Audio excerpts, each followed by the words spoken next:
When I bought the time-lapse camera at the end of the last update, I fully expected that this video would consist of a story of growth and expansion within the new carboy terrarium. But as anyone in Texas right now can tell you, the last week has been a frozen and icy hellscape, killing off plants, animals, most of our infrastructure, dozens of people, and any lingering doubt that our political leaders hold us in contempt and disdain.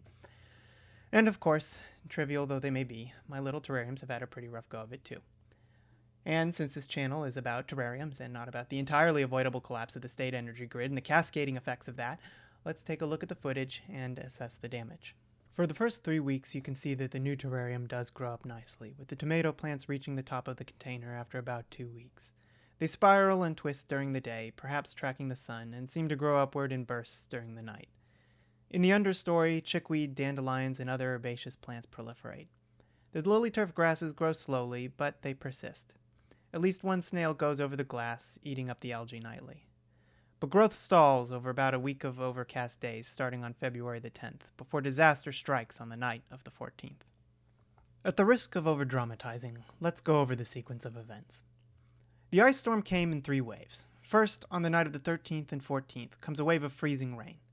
Then the next night comes a much deeper cold wave, bringing with it snow and even colder temperatures. There was a brief increase in temperature the next day, but highs remained below freezing, before a final snowstorm beginning at midday on the 18th and continuing on into the night. There was a brief thaw during the afternoon of the 19th, and temperatures returned to normal on the 20th, which is when I stopped the camera, changed out the card, and put together this status update. The initial wave of freezing rain didn't do that much damage. I checked up on the terrariums the next day, and the damage was light. At this point, the whiskey jar terrarium, number 00106, still has a living plant. There's still some green leaves on the ivy in the old carboy, number 00301, and the tomato plants and understory in the new carboy, number 00307, are still intact. At this point on the 14th, I believed that the worst was over. But how wrong I was. Lows that night, February the 13th, had only been about 28 degrees Fahrenheit, but they continued to fall throughout the day of the 14th and reached about 9 degrees Fahrenheit by dawn of the 15th. Time-lapse footage on the 14th shows the tomato plants wilting somewhat over the early morning, but they begin to perk up near noon before increasing ice on the terrarium glass and camera lens obscure the image. The ice either sublimates or melts off the camera lens towards the end of the recording period at 10 p.m. When recording resumes at 4 a.m. on the 15th, crystals of ice cake the interior of the terrarium and about 2 inches of snow have fallen on top of the terrarium. The ice melts quickly when exposed to the sun, but the damage is already done. By 11 a.m. on the 15th, all of the ivy in the old carboy was dead. The tomato plants in the new carboy are wilted or dead, but still appear green. The whiskey jar terrarium plant is also showing signs of frost damage, though it is still green and possibly alive.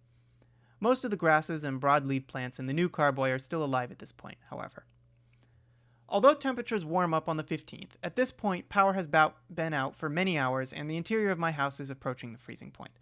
From the 16th through the 20th, I have only time-lapse footage to go on. Concerned about plumbing damage and hypothermia, I stayed indoors, wrapped in blankets, afraid to go outside with no way to warm up again afterward. The camera shows a braided pattern of ice forming on the interior of the terrarium on the night of the 16th.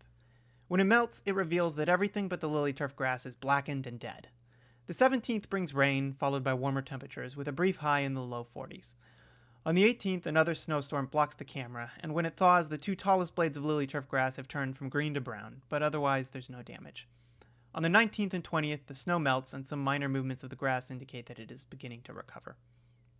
Besides the lily turf grasses, little else survives in any of the terrariums at this point.